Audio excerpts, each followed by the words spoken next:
దయాన్న నేను చెంచానులే అన్న. ఇప్పుడు గౌరవనీయులు ముఖ్యమంత్రి గారు మాట్లాడుతూ వారి ప్రసంగం నేను చాలా జాగ్రత్తగా కూర్చొని విన్నాను అధ్యక్ష.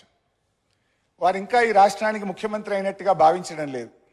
వారి ప్రసంగ తీరు కానీ ఈ సభ వారు నడుపుతున్నటువంటి తీరు చూస్తూ ఉంటే ఇంకా ఆయన ప్రతిపక్షంలో ఉన్నట్టు, ఒక పిసిసి అధ్యక్షుడిగా ఉన్నట్టు, ఒక స్లీపింగ్ రిమార్క్స్ ఎలక్షన్ స్పీచ్ తరహాలో వారు మాట్లాడుతూ ఉన్నారు.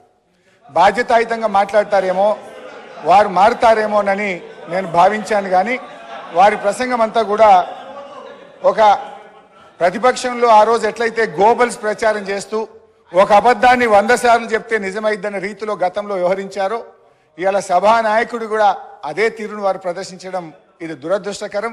ఈ సభకు ఆయనకు మంచిది కాదని నేను హితవు పలుకుతా ఉన్నాను. ఇకపోతే అధ్యక్ష, వారు కుటుంబ పాలన గురించి ప్రారంభించారు. వెనకటికి కూడా గొంగళ్ళ కూర్చొని ఇంటికెళ్ళేరిండట. ఇవాళ వాళ్ళ పరిస్థితి అట్లా ఉన్నది. అసలు మీ పార్టీ నెహ్రూ గారు, సోనియా గాంధీ గారు, రాజీవ్ గాంధీ గారు చనిపోతే ఒక ఎన్ఆర్ఐ ఇటలీ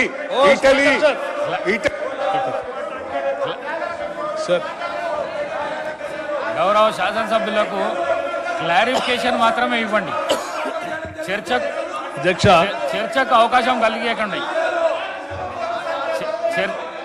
చర్చకు అవకాశం కలిగించకండి. క్లారిఫికేషన్ ఇవ్వండి. Please please please please please please మీరు వెళ్ళండి.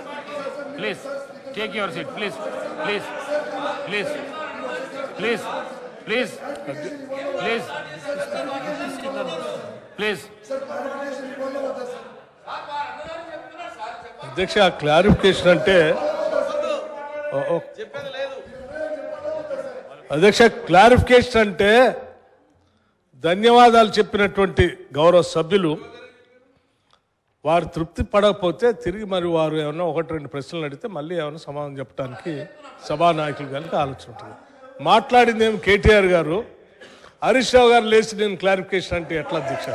హరీష్ రావు గారు లేచి మళ్ళీ మాట్లాడటం అంటే ఇంకో 2వ ప్రశ్న అడగటం, అది ఇంకో క్వశ్చన్ కిందకి వస్తుంది తప్ప అది క్లారిఫికేషన్ కిందకి రాదు.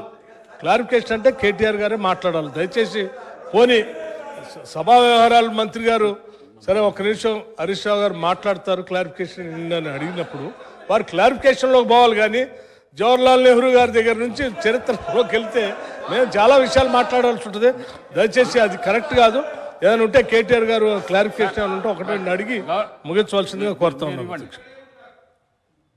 భట్టి గారు, I have lot of respect for you. మీరు ఇక్కడ కూర్చున్నప్పుడు కూడా 5 సభ్యులు ఉన్నా మీరు 1:30 మాట్లాడినా బెల్లు కొట్టలే స్పీకర్ గారు. అంత డెమోక్రటిక్గా మేమున్నాం. ఇక్కడ మీరేమో మాటలేమో డెమోక్రసీ, చేతలేమో నిరంకుశత్వం. మీరు మా గొంతు ఎందుకు నొక్కుతున్నారని ఎందుకంత భయపడుతున్నారు? మీరు నిజంగా మేము మాట్లాడిన దానికి సమాధానం చెప్పండి. మీ దగ్గర సమాధానం ఉంటే మీరు మాట్లాడినప్పుడు మేము విన్నాం ఓపికగా. మా మాట వినండి, సమాధానం చెప్పండి.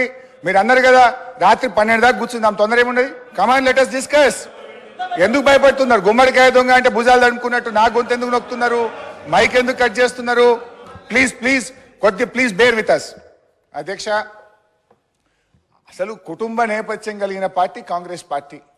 మీరు ఒకరి తర్వాత ఒకరిని పెట్టుకొని వచ్చి ఇవాళ మమ్మల్ని పట్టుకొని మేము ప్రజల నుంచి ప్రజాస్వామ్యంగా ఎన్నికై వచ్చినాం అధ్యక్ష. ఇవాళ మీరు మమ్మల్ని గురించి ఈ రకంగా మాట్లాడడం అనేటువంటిది కేవలం మా మీద ఒక ఆరోపణలు చేసే ఉద్దేశమే తప్ప ఇలా సదుద్దేశం లేదు. ముఖ్యంగా అధ్యక్ష, అసలు మీ చరిత్ర ఎవరికి తెలియదు? మన తెలంగాణ ముద్దుబిడ్డ పివి నరసింహారావు గారు ఈ దేశ ప్రధానమంత్రిగా చనిపోతే కనీసం చూడడానికి కూడా పోనటువంటి పార్టీ మీ కాంగ్రెస్ పార్టీ. మీ సోనియా గాంధీ గారు కానీ సార్ ఆబ్జెక్షన్ సార్. సార్